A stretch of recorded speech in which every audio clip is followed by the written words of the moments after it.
전공의 3명 가운데 2명이 환자 곁을 떠났다. 의대생 8,753명이 휴학 신청을 했다. 매일 아침 신문 보시면서 아유 이러다가 우리 의료대란 나는 거 아닌가? 큰일 났네. 병원 못 가는 거 아니야? 걱정이 많으실 것 같습니다. 관련해서 윤석열 대통령은 의대 증원과 관련해서 단 한 명도 후퇴는 없다. 2,000명 증원 확대 반드시 고수하겠다. 이런 입장. 사실 강대강 대결을 하고 있는 것이죠. 앞으로 이 의료대란 문제는 어떻게 해결이 될까요? 오늘 강청희 전 대한의사협회 상근 부회장님 그리고 더불어민주당 영입인재이시죠. 22대 국회의원 후보이신 강청희 선생님 모시고 의료 문제 좀 들어보도록 하겠습니다. 어서 오십시오. 네, 안녕하십니까. 예, 네. 마이크가 너무 멀리. 예. 제가 정확하게. 요새 받으셨죠? 지역구는 네네. 어디입니까? 강남 을 지역입니다. 강남 을 지역. 네. 예, 요새 좀 선거운동 좀 하고 계세요? 네, 다니면서 예. 좀 명함 나누고. 명함 드리고. 네네. 분위기 어떻습니까? 분위기 좋습니다. 그래요? 네. 이번에 민주당 꼭 뽑아야지 이런 분들이 많아요? 그런 분은 드물고요. 그런 분 제가 드물면 참신한 이미지로 네. 인사를 드리니까 예. 호기심을 많이 갖고 보고 계십니다. 그렇구나. 제가 지금 명함 받았는데 강남이 뛴다. 강남 닥터. 네. 예, 강남 닥터 이렇게 딱 슬로건을 정하신 것 같은데 지역 주민들 중에 의사분들이 많으세요? 지역 주민 중에도 뭐 의료진 전문직 이런 계층 좀 많이 새로 입주를 들어오셨죠. 개포동이 재개발이 되면서. 예, 개포동이. 네네. 예. 재건축하고 나서 이제 많이 이주가 됐고 기존에 사시는 분들도 되게 전문직 종사자가 꽤 있습니다. 네. 그렇구나. 저희는 이제 드라마 네. 낭만 닥터 김사부 이렇게 들었는데 강남 닥터 강청입니다. 강청이 이렇게 들어야 될 것 같습니다. 이거 좀 여쭤볼게요. 정말 일촉즉발 위기 상황으로 가는 것인지 걱정이 좀 되고 있는데요. 이 4년 만에 다시 또 왜냐하면 2020년 문재인 정부 당시에도 그때 400명 늘리겠다고 했다가 막 난리가 나가지고 그때 이제 코로나 전국이기도 하고 그래서 결국 이제 정부가 후퇴를 했었는데 이번에 윤석열 대통령 택도 없다 이제 아주 강대강으로 뭐 다 구속 수사하겠다 뭐 면허 취소 다 해버린다 뭐 이렇게 하고 있습니다. 지금 상황 좀 어떻게 보고 계세요? 저는 참 납득이 좀 안 가는 상황이라고 생각하고요. 네. 의료인의 한 사람으로서 일단 이런 사태가 벌어지게 된 데 대해서 책임을 느끼고 국민 여러분께 좀 유감의 말씀을 올리겠습니다. 근데 정부가 과연 2,000명이라는 숫자를 딱 지정을 해놓고 한 명도 양보 못하겠다고 하는 정책 수행 방식이 어디서부터 발상이 온 것인지 참 궁금합니다. 그리고 저희가 지금 상식적으로 좀 이해가 안 가는 부분이 의사를 앞으로 어떤 의사를 더 필요로 하기 때문에 공공의료에 뭐 일할 의사 아니면은 지역사회에 일할 의사 아니면은 대형병원이나 대학병원에 스페셜리스트를 키워서 희귀질환이나 고난도의 수술을 할 수 있는 사람 이런 쪽 필수 의료 종사자를 더 만들기 위해서 증원 정책을 치밀하게 설계하고 하는 것이 아니라 무턱대고 2,000명 하면 알아서 분산이 되겠지 이런 기대를 가지고 낙수 효과에 대한 어떤 잘못된 허상을 여기도 적용을 해서 무리한 정책 수행을 하는데 그걸 반대하니까 구속하겠다. 그건 이런 정책 수행 방식은 처음 본 것 같아요. 그래서 의료계도 이거를 반대하는 방식이 과연 파업, 그다음 휴학, 그다음에 사직 이런 방식으로밖에 저항할 수 없는 그런 현실이 참 암담하기도 하고요. 사실 대화로 풀 수 있는 문제를 왜 이런 상황까지 서로 극으로 치달았는지 의아합니다. 그 의도가 숨은 의도가 있을지 그것도 좀 궁금하고요. 그러니까 대체로 총선용 아니겠냐라는 비판이 좀 있긴 한데요. 제가 이제 팩트 체킹 차원에서 이것 좀 여쭤볼게요. 35살 의사 연봉이 4억이다. 그 무슨 근거에서 나왔는지 모르겠고요. 오늘 민주당 국회의원인 신현영 의원이 뭐 10몇 년 차면 1억 받는다 이제 이런 입장을 밝혔어요. 그러니까 일단 돈 잘 버는 직군으로 의사를 해야 돈을 잘 벌 수 있다. 이미 그게 깨졌죠. 저희가 깨졌습니까? 의과대학을 진학할 때 제가 진학할 때가 30년 전입니다. 네. 그때 봉급하고 네. 지금 봉급하고 크게 차이가 좀 없다고 느끼고 있는데 물가 상승률 대비했을 때 예전에 제가 처음 봉직이로 나온 게 98년도거든요. 네. 그때 당시에 월 한 1,000 정도 이제 수입을 되게 봉급으로 받았는데 월 1,000만 원이요. 네네. 네. 그랬을 때 30년 전에? 그렇죠. 예, 예. 아니 그게 98년이니까 몇 년이 되나요? 30년 30년이 되나요? 30년까지는 30년은 안 되고 예, 예. 그때가 그렇게 됐었고요.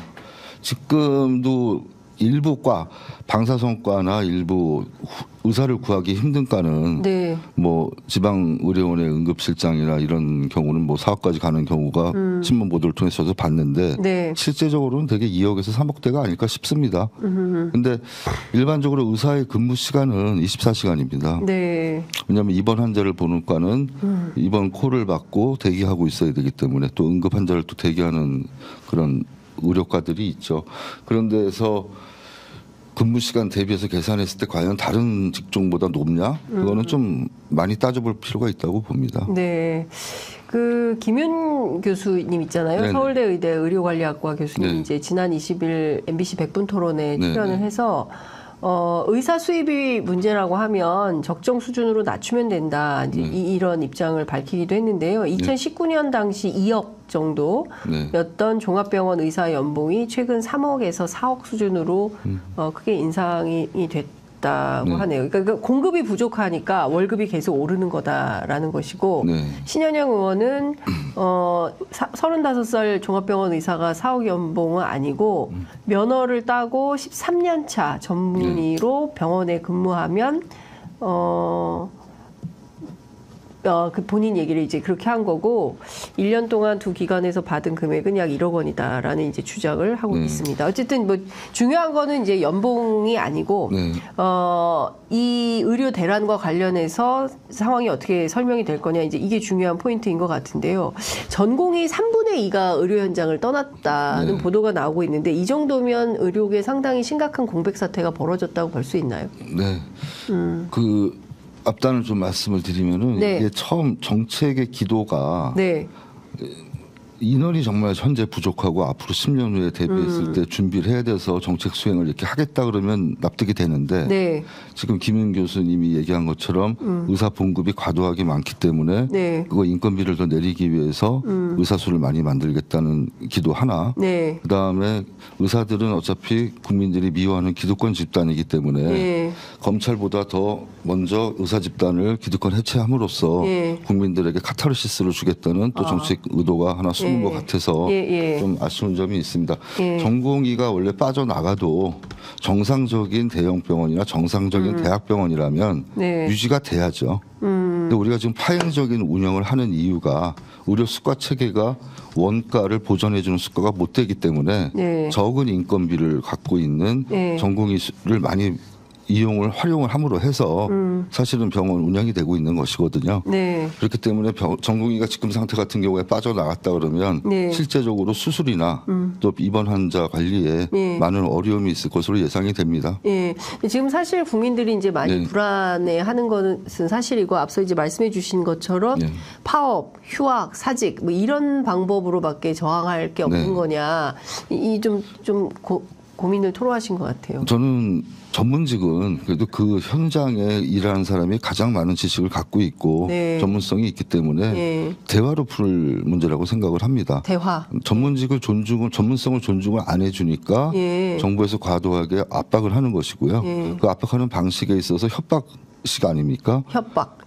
그렇기 때문에 거기에는 대항할 수밖에 없는 게 또 전문직에 일한 종사자들의 어떤 자존심이라 그럴까요? 그런 걸 또 지키기 위해서 자기 소신을 지키겠다고 이렇게 하는데 국민들이 보기에는 의사들이 환자 안 보고 집단 행동한다 이렇게 비난할 수 있습니다. 그런데 외국의 경우도 실제적으로 이런 일들이 많습니다. 저도 의사협회 일을 하면서 이제 외국 세계 의사일 나가잖아요. 그러면 정부의 의사 파업이 많습니다. 그래요? 영국도 몇 차례가 있었고요. 영국은 공공의료체계이기 때문에 사실 모든 의사가 공무원화된 나라거든요. 그렇지만 파업합니다. 그다음에 독일도 파업합니다. 예. 수가 때문에 파업하는 경우도 많고 예. 또 하나는 정부 정책에 대해서 저항하기 위해서 파업하는 경우가 있습니다. 예. 물론 순차적인 파업, 예. 돌아가면서 파업하는 그런 형식이기 때문에 크게 의료 대란까지 일으키지는 않습니다. 이스라엘도 몇 차례 파업을 통해서 본인들이 주장했던 어떤 의사 대우나 의료진의 대우 문제를 또 개선했던 그런 사례들이 서로 공유되고 있기 때문에 우리가 원격 의료하고 의료 영리화에 반대해서 2013년도, 14년도에 파업을 한번 했죠. 하루. 네, 네. 근데 그때도 공정거래위원회에서 처벌을 받지 않은 이유가 예. 재판 결과 의료 정책에 잘못된 정책에 대해서 경제적인 이익을 취하지 않고 하는 집단 행동은 법적으로 문제가 없다고 판시를 한 바 있습니다. 네. 그렇기 때문에 의사들이 자결권 행사하는 거를 무조건 윤리적으로 나쁜 놈들 이렇게 보실 건 아니고요. 네. 왜 그런 상황이 됐는지에 대해서 보다 심도 높은 고민과 좀 탐구가 필요하다고 네. 생각합니다. 그러니까 중요한 포인트는 의료 개혁인데 네네. 이게 감정이 충돌하는 대목들이 막 생기고 있는 것 네네. 같아요. 일단 앞서 말씀드린 MBC 100분 토론에서 네. 의료계 측 대변을 하기 위해서 출연한 네. 이동우 경기도 의사회장 혹시 아는 분이십니까? 뭐 대강은 알고 있는데 좋아하는 사람은 아닙니다. 좋아하는 사람은 아닌데 이분이 무슨 말을 했냐면 지역의사제를 하게 되면 그 성적이 많이 떨어지는 인재를 뽑을 수밖에 없다. 그 반에서 20등, 30등 하는데도 의대를 가고 의무 근무를 시키고 이런 거를 국민들이 원하지 않는다. 그러니까 반에서 20, 30등 하면은 최하위권인데 이런 사람들이 의사가 돼가지고 국민들이 진료받는 걸 원치 저는 않는다. 그거는 절대 동의하지 않습니다. 그렇게 국민들 앞에서 이야기하는 선생님들이 계시기 때문에 네. 의사에 대한 국민적인 인식이 굉장히 악화되고 있는 것이고요. 네. 제대로 된 이야기를 해도 받아들여지지 않는 이유가 네. 의사들이 어떤 자만감에 빠져서 그런 식으로 이야기하면 안 된다고 저는 생각합니다. 네. 의사가 되는 거는 사실 네. 환자를 고치는 사람이 되겠다, 예. 환자의 생명을 살리는 사람이 되겠다는 어떤 어렸을 때부터의 자기 예. 의지가 있기 때문에 예. 하는 예. 것이거든요. 예. 또 집안에서도 원하는 바도 있겠고요. 네. 두 가지 다 만족을 시키면서 네. 성장 과정을 통해 형성이 되기 때문에 성적이 꼭 훌륭한 의사와 훌륭하지 않은 의사를 나누는 기준점이 되지는 않는다고 저는 봅니다. 네. 대신에 어느 정도 기준 이상에 되는 학생들이 의과대학에 들어와서 예. 제대로 된 교육을 받아야 졸업하고 났을 때 예. 소위 이야기하는 실력 없는 의사가 되지 않겠죠. 실력 없는 의사가 되지 않기 위해서 노력을 하는 것이지 네. 처음에 고등학교 성적이 반에서 20등이라 그래서 네. 꼭 의과대학 가서 공부 못하고 네. 그다음에 자기 생활 잘 못하기 때문에 실력 없는 의사가 된다고 저는 생각하지는 않습니다. 예. 중요한 거는 네. 왜 의사가 되려고 하는가, 네. 의사가 되어서 무엇을 하려고 그렇죠. 하는가. 사실 이게 중요한 포인트인데 최근 돌아가는 대한민국 상황을 보면 의대를 가야 돈을 잘 벌고, 네. 그래서 공대, 뭐, 다른 자연계 이런 기초학문 공부하던 이과 네. 학생들이 전부 다 학교 그만두고, 다니던 학교 관두고, 재수, 삼수 하면서, 의대 가려고 하고, 뭐 그런 삼성 다니는 어떤, 직원도. 예, 직원도 네. 다시 공부해서 맞아요. 의과대학 가려고 한다. 뭐 그런 사례를 장모님이 많이 하라고 보고 했다. 있습니다. 뭐 네, 이제 네. 이런 거예요. 네, 그러니까 네. 전부 의대를 가려고 하는 현상이 네. 이게 참 사회가 잘못된 거라고 네. 보여져요. 의사 하고 싶은 사람이 의사를 해야 되는데 네. 공부 잘하면 의사 되고 의사 돼서 돈 잘 벌고 네. 그 전부 피부 성형으로 가고 네, 네. 뭐 이런 방식으로 대한민국 의료가 귀착되는 이걸 어떻게 바꿔야 됩니까? 의료 제도도 바꿔야 되지만 사회 변혁이 좀 필요하죠. 사회 변혁. 네, 예, 왜 예. 그러냐면 지금 정부가 의사를 때려잡는 모습을 보이면서 국민들한테 어떤 시원한 느낌을 주고 예. 의사 해봤자 소용없어 이런 감정을 심어주기 위해서 하는 거라면 네. 그거는 긍정적인 효과가 있겠죠. 어느 정도. 근데 아시다시피 의과대학을 선호하는 이유는 의사가 정년이 없고 예. 끝까지 자기 어떤 일을 할 수가 있는 예, 또 예. 장점이 있고 예. 또 한 가지는 의업이라는 것 자체가 필수적인 거기 때문에 네. 결국은 누구나가 다 필요해서 한 번은 찾게 되는 게 병원 아니겠습니까? 네. 그런데 대한 희소성도 물론 있습니다. 그래서 그 두 가지 때문에 이제 우리 의사 지원하면 평생 잘 먹고 잘 살겠다 네, 이런 네. 부모님들의 기대가 있는데 네. 실제로 하는 사람들은 굉장히 힘듭니다. 왜냐하면 환자 생명을 다루는 게 이렇게 뭐 쉬운 일은 아니고요. 그렇죠. 법적인 책임도 있고 예. 그다음에 거기서 수익 창출한다는 부분이 영리화가 돼 있지 않은 상황에서는 정해진 수가를 받아서 네. 그 정해진 수가 내에서 이제 직원 월급도 주고 운영해야 되는 네. 부분이 있어서 결국은 피부 미용으로 자꾸 빠지는 이유는 예. 수가가 정해지지 않은 부분, 비급여 시장을 비급여. 개발해서 그쪽으로 예. 빠지는 것이고요. 예. 그래서 그런 게 왜곡되는 의료의 하나의 흐름이기 때문에 네. 저도 이렇게 사실 의사 떠나가지고 한 10년 정도 사회활동을 하게 된 이유가 예. 그런 왜곡에 있습니다. 예, 의료 왜곡이 예, 되는 예. 현상을 어떻게 바꿀 의료 것인가. 왜곡. 예. 근데 문제는 예. 이게 다른 자연계통 학문하는 사람들, 네. 그다음에 그 일반 기업체 과학 뭐 예. 기술 쪽이나 이런 자연공학 쪽이나 네. 이런 쪽에 전망이 밝고 평생 직장이 보장이 된다면 누구나 그런 걸 찾겠죠. 네. 근데 우리나라 산업 자체가 지금 침체돼 있고 네. R&D 예산도 삭감하는 추세고 그렇죠. 그 과학자들도 다 현장을 떠나고 있고 네. 이런 상황에서는 다 의대로 또 몰릴 수밖에 없는데 예. 왜 의사를 늘려서 그런 인력을 흡수하겠다는 발상을 정부가 했는지 저는 상당히 그게 의아했어요. 그다음에 네. 학부형들은 좋아합니다. 재수생 지금 한 2만 5천 명 정도가 의대 준비를 하고 있었는데 학원 거기에 원장님들이 돈을 더 엄청 잘 버는 거 좋아하죠. 아닌가요? 예. 그 작년에는 무슨 사학 쪽에 그 학원들 카르텔을 잡겠다 그러더니 네. 이제 의사 카르텔로 넘어와서 네. 이상하게 사학을 더 키워주는 사교육을 더 키워주는 그런 상황이 됐는데 네. 그랬을 때 많은 인력이 의사가 됐지 만약에 된다고 가정해서 네. 매년 5천 명씩 배출이 됐을 때 과연 그 사람들은 어디 가서 무슨 일을 할 것인가 고민해봐야죠. 네. 근데 선생님 이런 건 네. 어떻게 보십니까? 그 복지부가 OECD 통계, 보건 통계 인용해서 발표를 했는데요. 2021년 기준으로 한국 인구 1,000명당 임상에서 활동하는 의사가 2.6명. 여기는 한의사가 포함됩니다. 네네. 그러니까 의사 한의사 포함해서 2.6명. 그러니까 한의사 빼면 더 낮아지는 거예요. OECD 평균이 3.7명인데 거기보다 30%가량 적다. 그러니까 OECD 30개국 가운데 멕시코가 2.5명인데 멕시코 다음으로 우리가 의사 숫자가 적다. 그리고 지금 보면 간호 인력도 네. 마찬가지인데 인구 1,000명당 8.8인데 OECD가 9.8이니까 한 10% 네. 정도 더 낮다. 이제 네. 이런 통계가 나와 있습니다. 네. 그리고 우리가 갈수록 노인 인구가 많아져서 뭔가 돌봄 차원에서 그렇죠. 의료 인력의 확대 편성이 필요한 거 아니냐. 네. 이런 주장도 있는데 그건 어떻게 보세요? 그거는 뭐 필요한 부분이 있어요. 근데 네. 공공의료 체계가 잘 시스템화돼 있다 그러면 네. 외국 사례하고 똑같이 OECD 기준에 맞춰서 가는데 네. 한 가지 우리가 여기서 유념할 점은 우리나라는 OECD 국가들하고 다른 의료 체계를 갖고 있습니다. OECD 국가들 중에 상위층에 있는 군법 네. 쪽의 예. 국가들은 예. 되게 공공의료 중심의 의료 체계를 공공의료. 갖고 네. 예. 그다음에 그 우리 쪽은 일본이나 뭐 저희나 거의 비슷한데 예. 행위별 수가에 기반한 예, 행위별수가. 예, 예, 의료 체계를 갖고 있어서 미국도 그렇고요. 근데 그게 숫자로만 해서 얘기할 거는 아니고 사실 병상 수도 우리나라가 제일 많습니다. 많아요. 예, OECD 기준에서 예, 보면 예. 병상은 사실 줄이려면 의사도 줄여야 됩니다. 예. 그런 입장에서 예, 보면 예.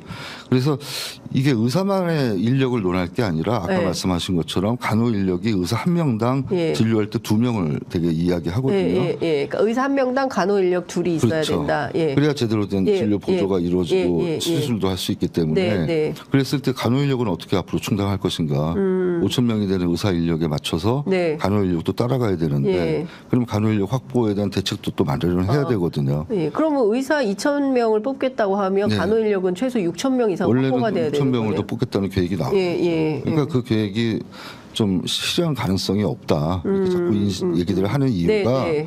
너무 그림을 잘못 그린 그림을 가지고 명수를 정하고 그걸 강요하고 있기 때문에 네. 그런 거는 정책 수행 방식이 아니죠. 네. 문재인 정부에서 네. 매년 400명씩 늘리자라고 주장을 했었잖아요. 네. 그러다가 하여튼 의사들의 파업과 반대로 네, 네. 결국은 그게 안 되는데 그러면 대한민국 의사들은 지금 요 체제 3,058명이죠. 네네. 3,058명 체제로 계속 가야 된다 이런 겁니까? 요새 많이 생각이 바뀐 것 같습니다. 아, 그래요? 예전에는 의사 절대 늘리면 안 된다는 이유가 네. 다 아실지 모르겠지만 의학 분업을 할 때 2000년대에 그렇죠. 엄청 큰 투쟁을 했죠. 서로 예, 예. 정부하고 많이 싸우고 분업하면 네. 안 된다고 예. 그러고 그걸 이제 정부 쪽에서 잘 마무리하면서 네. 김대중 정부가 제시했던 게 의약분업 예외 지역도 두고 예. 의협 병원에서는 어느 정도 좀 약을 또 분출할 수 있게 해주고 네. 그런 것도 해준 대신에 또 한 가지는 의대 정원을 깎아줬어요. 의대 정원을 감을 해줬습니다. 그때 삭감을 했어요. 예. 예. 그러니까 우리 김영삼 정부 때 의대 신설을 많이 했거든요. 예, 지역에. 그거는 예. 지역의 어떤 그 약간 파퓰리즘적인 게 있겠죠. 예, 지역의 좀 소망에 대해서 부응을 해가지고 많이 하다 보니까. 근데 그건 지금도 있는 거죠. 예. 한꺼번에 많은 인력이 나갔고 그 대학을 없앨 수는 없으니까 거기서 정원수를 깎았습니다. 예. 그 깎는 통에 이제 3,058명이나 숫자가 나왔고요. 예. 그게 잘못된 거죠. 아, 사실 BJ가 그때 잘못한 건가요? 그때 정부 복지부가 잘못한 거죠. 복지부가? 왜 그러냐면 의사들한테 그런 걸 시그널을 준 겁니다. 의사 수를 감해 줌으로써 니네한테 이익을 주겠다는 거 아닙니까? 어떻게 보면 깎아준 만큼 수가는 많이 못 올려주지만 시장에서 경쟁할 대상을 줄여주겠다는 시그널을 준 것이고요. 그렇기 때문에 그게 한동안 이어졌죠. 이어지면서 지금 오늘날까지 왔는데 지금은 경제사회적으로 많이 다양해지면서 의사들이 활동할 수 있는 분야도 많아지고 그다음에 어떤 바이오나 이쪽의 신산업에 대한 욕구도 크기 때문에 또 공공의료도 우리나라가 워낙 취약하니까 앞으로 돌봄이나 어떤 복지를 수행하는 데서 필요한 의료 인력이 반드시 필요하거든요. 네네. 이런 쪽에 대한 이제 수요가 있어서 문재인 정부가 그런 아마 안을 냈던 걸로 저는 기억을 하는데 거기에 대해서 반대했던 이유 중에 제일 큰 거는 지역의사제, 공공의대 뭐 이런 부분이었다고 생각을 하고요. 지역의 의과대학 신설 문제가 아마 같이 들어있던 걸로 알고 있습니다. 되게 의사들이 싫어하는 거는 지역의과대학 신설 문제를 굉장히 싫어해요. 왜 싫어하느냐? 서남대 사건이 있었기 때문에. 서남대 사건이요? 네, 서남대가 광주 지역에 유지가 이제 대학을 하나 만들고 의대를 신설을 했는데 허허벌판에 건물만 지어놓고 학원식 강의를 하고 졸업생들 배출하다가 대학병원이 없으니까 그 결국은 제대로 수련을 못 받고 각 병원에 분산이 돼서 전북대학으로 흡수가 됐어요. 전북대학으로. 그래서 그런 사태가 있으면서 그 학부형들이 의협에도 찾아와서 데모하고 학교 만들어 놓고 아무것도 정부가 책임지지 않으면 여기 들어온 입학생은 뭐냐. 그 사태가 한 번 있은 후로 지방의 의과대학을 신설할 때 좀 더 엄격한 기준과 잣대를 들이대야 된다. 그런 이야기가 있고 지금도 목포 지역이나 뭐 창원이나 이런 데 수요 얘기가 많지 않습니까? 의사 증원 플러스 의대 증설. 의대 증설. 이게 같이 항상 염두에 두기 때문에 저항하는 목소리들이 나올 겁니다. 그러니까 예컨대 국립대 거점별로 해서 의대를 좀 늘리겠다. 증원을 하고 그리고 거기에 이제 지역 의사 사실 중요한 건 공공의료 서비스잖아요. 그게 취약한 건데 이것을 확대해야 된다라는 주장을 민주당은 하고 계속 하고 있죠. 있는 거잖아요. 근데 이제 정부는 그게 아니라 일단 어떻게 하겠다는 건지 내용도 사실은 잘 나와 있지 않은 것 같아요. 그 부분이 다 빠져 있는. 그러니까 사실 그래서 이게 정치적인 총선용이다 이런 비판이 있는 거죠. 그래서 아마 민주당에서 제가 예상하기에 단독으로 그런 법안을 통과시켰을 때 대통령이 거부권 행사 반드시 할 것이고 그러면 본인은 의료계가 원치 않는 지역의사제 공공의대법을 막아줬다는 또 자랑을 할 수가 있어서 제가 볼 땐 시점이 지금 굉장히 미묘한 시점입니다. 근데 필요한 거는 지역의사제가 일본에서는 성공적으로 정착이 됐었어요. 일본에서. 그래서 네덜란드 쪽에도 뭐 그렇게 또 시도를 했고요. 근데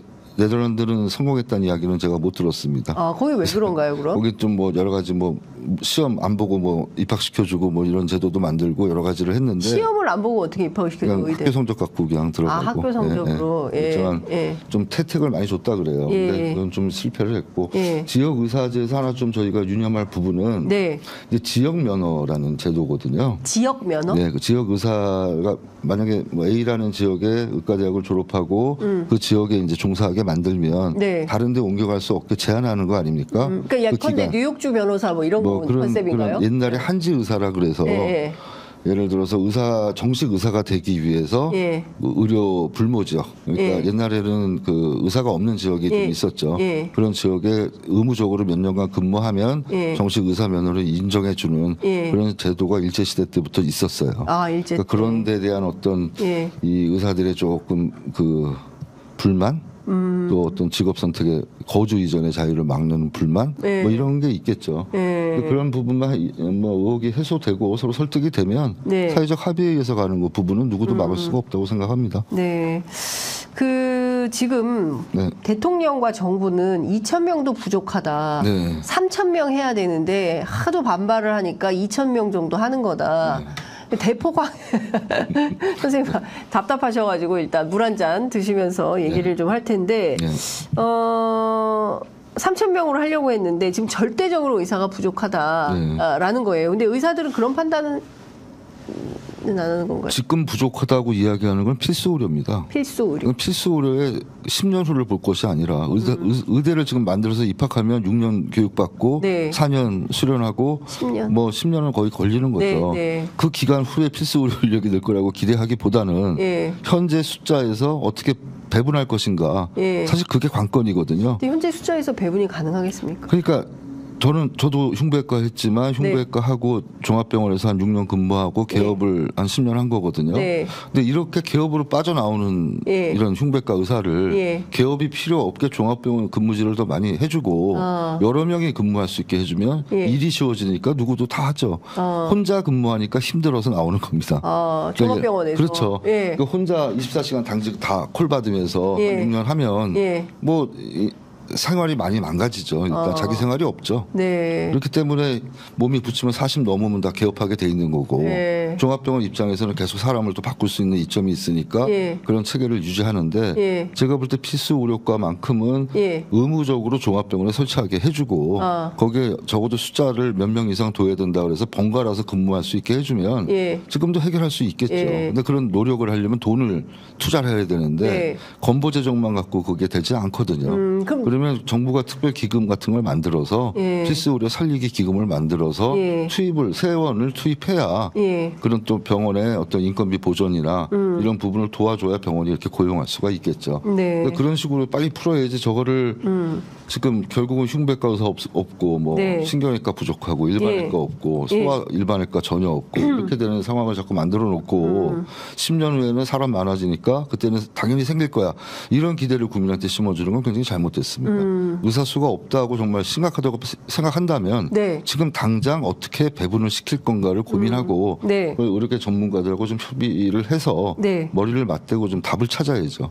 언제까지 이렇게 소아과 없어지고 소아흉부외과 그러니까 없고 지금 이런 상황을 언제까지 유지할 겁니까? 그러니까 지금 소아과 오픈런 문제, 그다음에 응급실 뺑뺑이 사실 이게 제일 심각한 문제인 것 같고요. 저희 동네만 하더라도 주말에 소아과 앞이 완전히 인산인해예요. 그러니까 막 그 앞을 지나갈 수가 없을 정도로 많은 인파가 몰려 있는 상황이고, 그리고 진료도 사실은 좀 막 빨리빨리 봐야 되니까 1분 이상 만나기가 어려워요. 그러니까 그런 측면에서 보자면 이게 좀 정비가 필요한 것은 확실히 맞다. 그리고 이거를 어떻게 조율할 거냐가 굉장히 중요한데, 일단 윤석열 대통령은 그 의사들을 기득권 집단으로 보고 일단은 일체의 타협이 없다. 구속 수사를 통해서 뭐 꾸러앉히겠다 이런 태도가 굉장히 강한 것 같은데 의협은 또 반발할 거 아닙니까? 당연히 반발하죠. 어디까지 이게 반발이 커질 거라고 예상하세요? 지금 식으로 가면은 2000년 의학분업 때보다 더 심각한 사태가 벌어지지 않을까 싶고요. 기본적으로 의학분업 때보다 더 심각해질 수 있다고요? 정부 관료의 생각이 저렇게 고정된 생각을 가지고 협상에 임한다면 앞으로 타협될 여지가 없기 때문에 그런 갈등이 극치로 갈 수가 있겠죠. 근데 뭐 한간에 찌라시 도는 거 보면 누군가 나타나서 이걸 잘 해결할 것이다 이런 찌라시가 도는 걸로 봐서는 정부도 후면으로는 사실 뭐 한 500명 정도가 적당하다고 보지 않겠어요. 제가 볼 땐 400~500명 이상 증원은 불가능하다고 보거든요. 아무리 많이 한다 그래도 점진적 증원을 해야지 이걸 갑자기 2,000명 증원은 좀 있을 수가 없고 그냥 던져놓고 시작하는 게 아닌가 이런 의심을 하고 있습니다. 그게 큰일이네요. 근데 큰일인데 지금 어떤 주장이 나오냐면 지금 1년도 더 넘게 문제가 될 수 있다. 바로 누가 얘기하고 있냐면 대한전공의협의회의 박단 비대위원장이 이사 한 1년 이상 갈 수 있다. 이제 이런 주장을 합니다. 그러니까 1년 이상 의사와 정부가 싸우게 되면 피해는 고스란히 지금 환자들의 몫이 되는 거거든요. 지금도 불안한데 의사들이 뭐 1년간 이거 정부하고 싸우겠다고 하면 이거 어떻게 대안을 마련해야 될까요? 지금 문제는 사실 파업이 아니고요. 사직입니다. 사직. 전공의가 사직서를 내서 사직이 수용이 되면 결국 나중에 복귀를 한다고 가정을 해도 현재 자리로 복귀할 수 있느냐? 저는 그렇지 않다고 보거든요. 원래 전공의 수련에 대한 어떤 규정들이 있기 때문에 연차를 끝내내지 않고 끝냈는지를 일단 몇 개월을 했는지를 봐야 되고요. 예. 그 정한 연차를 끝내야 그 연차를 인정해주는 그런 예. 기준들이 있어요. 그래서 예. 현재 연차로 들어올지 다시 1년 전부터 시작할지 그것도 잘 모르겠고요. 예. 사직해서 나간 사람들이 과연 돌아올까 이런 좀 의문도 좀 들긴 듭니다. 예. 왜냐하면 예전에 파업이라는 거는 잠깐 뭐 휴가를 내거나 예. 휴직을 하거나 아니면 아무것도 안 내고 나가서 데모를 하는 그런 게 예. 파업이고 예. 지금은 사실 파업이라고 표현하면 안 되는 게 사직이기 때문에 직장을 떠난 겁니다. 직장 떠난 사람이 돌아올지 안 돌아올지 어떻게 알겠습니까? 정말 안 돌아올까요? 근데 군대를 어렵게 먼저 갈 수도 있어요. 사실은 군대를 먼저 갈 수도 있다. 근데 어차피 군피를 하기 전에 전공의 과정 하는 사람들이 거의 대부분이기 때문에 어떻게 그 반응을 할지는 저는 잘 그건 좀 예측하기 힘듭니다. 네. 군대를 일반 그냥 우리 사병으로 가면 네. 많이 감축이 됐잖아요. 근데 전문의를 마치고 가면 3년을 근무하면 36개월을 합니다. 그러니까 굉장히 차이가 기간의 차이가 있어요. 그래서 이제 전문의 따기 전에 군대를 먼저 1년 6개월 정도 갔다 18개월이니까 그래서 군대를 먼저 갔다 오는 선택을 할 거다. 그런 것도 할 수 있다고 좀 봐요. 예. 네. 그래서 뭐 외국 지금 나가는 것도 막아놨잖아요. 네. 군필하지 않은 사람은 근데 그런 건 어디서 법적 근거를 가지고 이렇게 행정명령을 하는지 모르겠어요. 군필자들 아니면 외국도 못 나가요? 예전에는 저희 때는 그랬어요. 저희 때는 군필을 해야 외국 여행을 다닐 수 있었고요. 네. 그게 이제 다 풀렸지 않습니까? 다 풀렸는데 이번 대책 나온 거 보니까 행안부하고 몇 개 부처가 낸 대책 중에 가장 눈에 띄는 부분이 전공의가 이 사직하고 외국 여행 가려면 못 가게 한다는 게 있어요. 어디서 나온 건지 모르겠습니다. 지금 당장 그 수술 날짜 잡아놓으신 분들 그리고 특히 암 환자분들 이런 분들은 정말 하루하루가 피가 마르는 상황인데 이게 환자들의 생명권, 그 국민의 생명권을 가지고 의사들이 다 사직하고 이렇게 하는 게 오냐. 정말 잘못된 거죠. 뭐 그걸 어떻게 보면 잘못된 선택들을 서로 하고 있다고 봐요. 네. 국민 건강권을 지킬 제1 의무는 사실 정부한테 있고요. 그다음에 의사는 직업적 윤리가 있기 때문에 같이 참여해서 잘 이걸 맞춰야 되는데 두 개가 다 무너진 거라고 좀 보고 있습니다. 이 무너진 게 의도를 했던 측이 있다면 의도한 사람들은 반드시 법적 책임을 나중에 져야죠.